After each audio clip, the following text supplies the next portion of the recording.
ప్రియమైన బిడ్డలారా, యేసుక్రీస్తు వారి గురించి బైబిల్ గురించి తెలియని మనుషులంటూ ఎవ్వరూ లేరండి. ప్రియమైన బిడ్డలారా, మేము ఒక మతం గురించి చెప్పడానికి మీ వద్దకు రాలేదు, కానీ పరలోకానికి వెళ్ళడానికి మార్గం ఏంటని మీకు తెలియజేయడానికి వచ్చాం.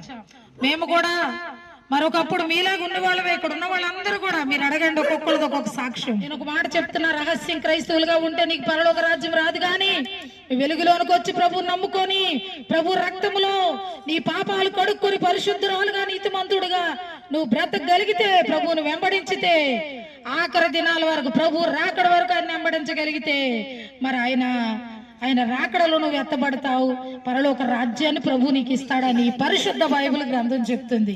యేసు క్రీస్తు గురించి చెప్పడానికి మేము మాత్రం వచ్చాము. ప్రియమైన బిడ్డలారా, ఆ ప్రభువుని తెలుసుకోండి, మీ సొంత రక్షకునిగా అంగీకరించండి, పరలోక రాజ్యం చేరాలని ప్రభు బడవికి తెలియజేస్తూ మాకెవరు చెప్పలేదండి. రాకడ దినంలో ఆ పరలోక రాజ్యంలో ప్రభు అడుగుతున్నప్పుడు మాకెవరు చెప్పలేదండి యేసయ్య గురించి అని మీరు అనడానికి వీలు లేదని, ఆ వీలు లేకుండా ఉండడానికి మేము ఈ రోజు వచ్చాం. మీ చెవులో మాట పడాలా, యేసు సత్య దేవుడని, పరలోకం ఇస్తాడని మీకు తెలియాలని మేము వచ్చి ఉన్నాం. ప్రియమైన బిడ్డలారా, దయచేసి ఒక సేవకురాలుగా మిమ్మల్ని బతిమాలుకుంటున్నా, సత్య అన్వేషణ చేయండి, సత్య దేవుడు ఎవరో చూడండి, పరలోక రాజ్యం మోక్ష రాజ్యం ఇచ్చే దేవుడు ఎవరో అన్వేషణ చేయండి, ఆ ప్రభు నమ్ముకోండి, రక్షణ పొందుకోండి, పరలోక రాజ్యం పొందుకోండి. మిమ్మలను, మీ కుటుంబాలను, మీ బిడ్డలను దేవుడు ఆశీర్వదించును గాక.